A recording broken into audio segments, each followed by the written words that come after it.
I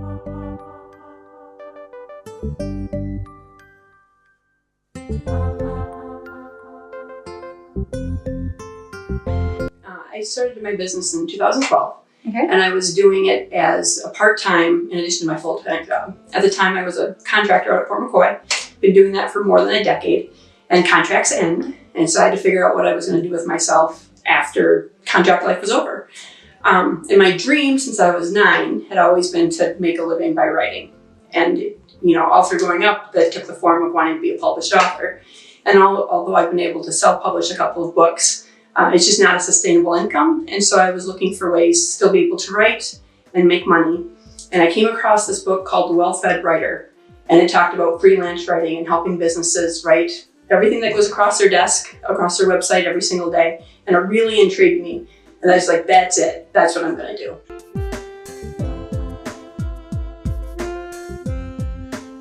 So what Write Like That is, it's a business writing services company.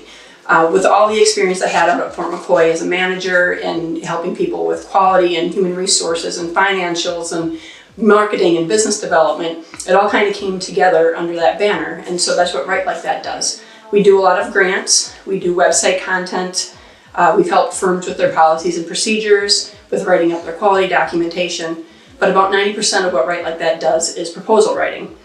And so these proposals are for companies and firms that want to do business with the government. When the government puts out a solicitation, the proposal is their response to what it is the government's looking for.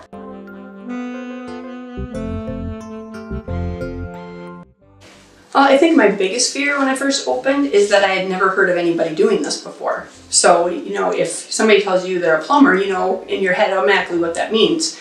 When someone says they're a proposal writer or a business writer, that you don't know that anybody really knows what you're talking about. So that was kind of scary at first.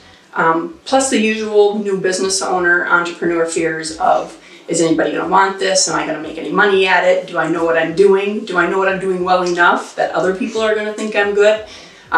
These are all the things that I think, regardless of what industry you're in, you're going to go through that a little bit. The biggest challenge probably was because I started off as part-time and I was running my business from my home.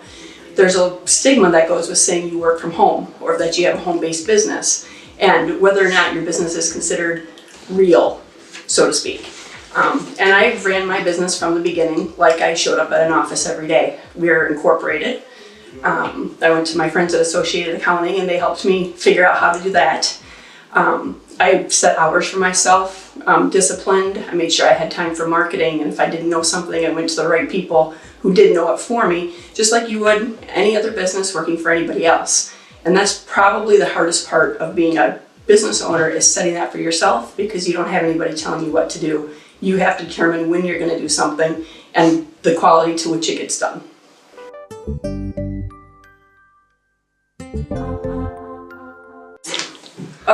I knew early on that regular advertising wasn't going to work for me.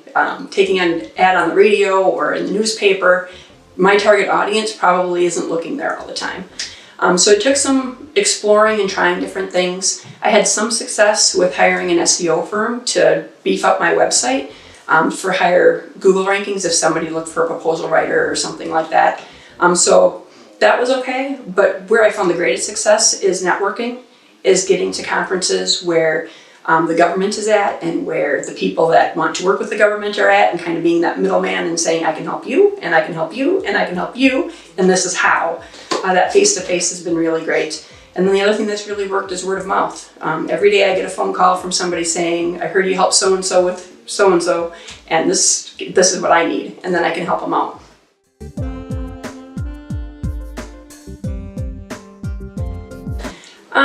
I think probably it would be the sense of community that's here. It's, not just in support of businesses, but people in support of each other. I get asked all the time why I have a proposal writing company that does business services in Tomah. This isn't a huge mecca of companies that want to do business with the federal government or the state government. I could be in Madison or Milwaukee or any place like that, but Tomah's home. And because we live in the world that we live in, where we're globally connected through technology, we can video conference, we can teleconference, all of these things. I have clients all over the country, but not any in Tomah. And it's but we want to be here anyway because this is where family is. This is where my kids are comfortable. This is where my husband and I call home. This is where I can walk down the street on any given day and say hi to a dozen people that I'm happy to see. And there isn't any place else I can do that.